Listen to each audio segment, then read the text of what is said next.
ఈ వీడియోలో సూర్య నటించిన 'విశ్వనాథ్ అండ్ సన్స్' మూవీ ఎలా ఉంది? ఈ మూవీకి నేనిచ్చే రేటింగ్ ఎంత? ఈ మూవీపై నా జెన్యూన్ ఒపీనియన్ ఏంటో ఈ వీడియో చూసి తెలుసుకోండి. కొత్తగా చూస్తున్న వాళ్ళైతే ఛానల్ సబ్స్క్రైబ్ చేసుకోండి. లైక్ అండ్ షేర్ కూడా చేయండి. ఎందుకంటే నాకు కూడా కొంచెం బూస్టప్ ఇచ్చినట్టు ఉంటుంది. మీకోసం ఎంతో కష్టపడి వీడియోస్ చేస్తున్నాను. కొంతమంది చూస్తున్నారు బట్ సబ్స్క్రైబ్ మాత్రం చేసుకోవట్లేదు. ఓకేనా? సో వీడియోలోకి వెళ్తే 'Vishwanath and sons' movie director Venky Atluri. Venky Atluri డైరెక్షన్లో చాలా సినిమాలు వచ్చాయి. బట్ అందులో నా ఫేవరెట్ మూవీస్ 'తొలి ప్రేమ' అండ్ 'లక్కీ భాస్కర్' అండి. వీటిలో content and direction, screen play చాలా బాగుంటుంది. సో అదే ఎక్స్పెక్టేషన్స్తో ఈ మూవీకి వెళ్ళాను.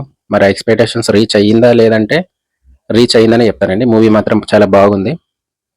అతని డైరెక్షన్, స్క్రీన్ ప్లేతో ఆడియన్స్ని అయితే థియేటర్లో కట్టి పడేశాడు. స్టార్టింగ్ నుంచి ఎండింగ్ వరకు కూడా ఎక్కడ కానీ బోర్ కొట్టదు. స్టోరీ విషయానికి వస్తే సంజయ్ విశ్వనాథ్ ఒక బిజినెస్ మ్యాన్, అలాగే ఒక professional shooter.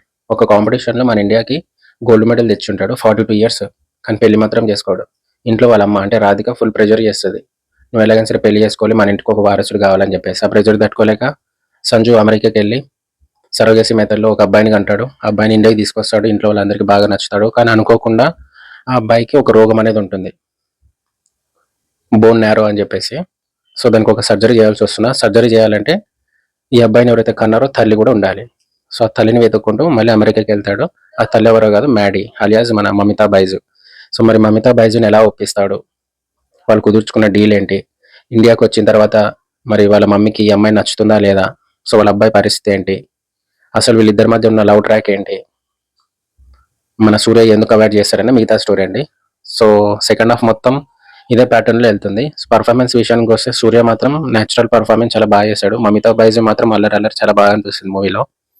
Radhika and Mamitha Baiju వచ్చినప్పుడల్లా థియేటర్లో ఫుల్ అరుపులు. వాళ్ళ మధ్యలో ఉన్న ఒక బాండింగ్ చాలా బాగుంటుంది. అండ్ సూర్య కొన్ని సిచ్యువేషన్స్లో చాలా ఎమోషనల్ అనిపిస్తుంది. వాళ్ళ మదర్ చనిపోయినప్పుడు, తర్వాత ఒకటి వీడియో కాల్లో ఒక ఫాదర్కి ఎలివేషన్ ఇస్తే ఒక సీన్ ఉంటుందండి, గూస్ బంప్స్ వస్తాయి. ఇందులో ఎలాంటి ఒక అన్నెసెసరీ సీన్స్ కానీ ఎలివేషన్స్ కానీ ఎక్కడే కానీ ఉండవు. సిచ్యువేషన్ తగ్గట్టు క్యారెక్టర్స్ కాస్టింగ్ కూడా చాలా బాగా తీసుకున్నాడు వెంకీ అట్లూరి. సో సూర్యకి ఒక కంబ్యాక్ బ్లాక్ బస్టర్ అని చెప్పుకోవచ్చు. సో వీరభద్రుడి కంటే నాకు ఈ సినిమానే చాలా బాగా నచ్చిందండి. మమితా బైజు అండ్ సూర్య మూవీకి అయితే హైలైట్ అని చెప్పుకోవచ్చు. సో స్క్రీన్ ప్రజెన్స్ మాత్రం చాలా బాగుంటుంది, ఎక్కడ కానీ బోర్ కొట్టదు. స్టార్టింగ్ నుంచి ఎండింగ్ వరకు కూడా కరెక్ట్ టైంలో బీజిఎం తర్వాత ఒక ఫ్లోలో వెళ్తుంది అనమాట, ఒకటే ప్లాట్ఫామ్లో వెళ్తుంది. స్టోరీ మాత్రం మనకు బోర్ అనేది కొట్టదు. చూసిన వాళ్ళైతే కమెంట్ చేయండి. పాజిటివ్ విషయానికి వస్తే Mamitha Baiju, Suriya and story, screenplay, direction.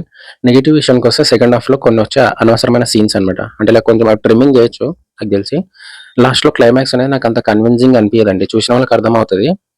So first నుంచి లాస్ట్ వరకు చూసి ఆ లాస్ట్ క్లైమాక్స్ ఒక్కటి కొంచెం అలా ఉండేసరికి కొంచెం డిసప్పాయింట్మెంట్ అనిపించింది. బట్ ఓవరాల్గా స్టార్టింగ్ నుంచి ఎండింగ్ వరకు చూసిన వాళ్ళకైతే ఫుల్ మీల్స్ అని చెప్పుకోవచ్చు మూవీ మాత్రం. సో ఫ్యామిలీకి అయితే ఖచ్చితంగా నచ్చుతుంది, బ్రేక్ ఈవెన్ కూడా అవుతుంది. ఈ రివ్యూ లేట్ ఇవ్వడానికి రీజన్ ఏంటంటే ఫస్ట్ మూవీ చూసిన తర్వాత రివ్యూ ఇస్తామని చెప్పేసి నేను కొంచెం రివ్యూస్ లేట్గా ఇస్తున్నాను, ఏమనుకోకండి. సో పాయింట్ టు పాయింట్ మన రివ్యూ కూడా జనాలకు నచ్చాలి, వాళ్ళకు ఒక జెన్యూన్ ఒపీనియన్ చెప్పాలని నా ఫీడ్బ్యాక్. సో అవుట్ ఆఫ్ 5 నేను ఇచ్చే రేటింగ్ వచ్చేసి 3.7 అండి. మూవీ మాత్రం బ్లాక్ బస్టర్ అని చెప్పుకోవచ్చు. చూడని వాళ్ళు ఉంటే చూడొచ్చు, చూసిన వాళ్ళు ఖచ్చితంగా కామెంట్ చేయండి కరెక్టో కాదు. సో మరిన్ని వీడియోస్తో మీ ముందుకు